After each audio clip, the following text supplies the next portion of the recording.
നിങ്ങളുടെ ഓരോ ആഘോഷ മുഹൂർത്തങ്ങൾക്കും വർണ്ണശോഭ നൽകി മനം കവർന്ന തിരൂരിന്റെ പ്രിയ കുടുംബ വസ്ത്രാലയം സൻഹ ഫാഷൻ. നടൻ ദിലീപിന് ശബരിമലയിൽ VIP പരിഗണന നൽകിയതിനെ രൂക്ഷമായി വിമർശിച്ച് ഹൈക്കോടതി. വിഷയം ചെറുതായി കാണാനാകില്ലെന്നും കോടതി അഭിപ്രായപ്പെട്ടു. സംഭവത്തിൽ ദേവസ്വം ബോർഡിനോട് കോടതി വിശദീകരണം തേടി. സന്നിധാനത്തെ CCTV ദൃശ്യങ്ങൾ ഹാജരാക്കാനും ഹൈക്കോടതി ദേവസ്വം ബെഞ്ച് ആവശ്യപ്പെട്ടു. നടിയെ ബലാത്സംഗം ചെയ്ത കേസിൽ നടൻ സിദ്ദിഖ് അറസ്റ്റിൽ.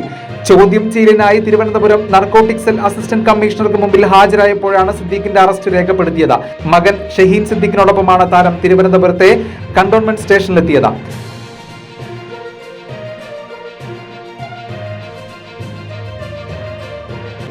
ദുരന്തത്തെ രാഷ്ട്രീയവൽക്കരിക്കരുതെന്നും വയനാട്ടിലെ ജനം കേന്ദ്ര സംസ്ഥാന സർക്കാരുകളെ പ്രതീക്ഷയോടെയാണ് നോക്കിക്കാണുന്നതെന്നും പ്രിയങ്ക ഗാന്ധി. ഒഴിവുകൾ പറയുകയല്ല വേണ്ടത്, വയനാട്ടിലെ ജനങ്ങളുടെ ജീവിതം പുനർനിർമ്മിക്കാൻ ആവശ്യമായ അടിയന്തര സഹായങ്ങളാണ് വേണ്ടതെന്നും പ്രിയങ്ക ഗാന്ധി എക്സിൽ കുറിച്ചു.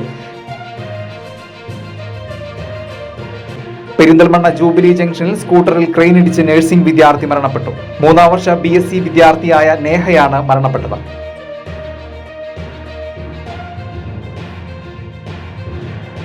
കുഴഞ്ഞു വീണ യുവതിയെ ജീവിതത്തിലേക്ക് കൈപ്പിടിച്ചുയർത്തി വിദ്യാർത്ഥികൾ. ചുക്ലി VP ഓറിയന്റേഷൻ സ്കൂളിലെ 6ാം ക്ലാസ് വിദ്യാർത്ഥികളാണ് ശരീരത്തിൽ സോഡിയം കുറഞ്ഞതിനെ തുടർന്ന് കുഴഞ്ഞു വീണ യുവതിക്ക് പ്രാഥമിക ചികിത്സ നൽകി ജീവിതത്തിലേക്ക് തിരിച്ചു കൊണ്ടുവന്നത്.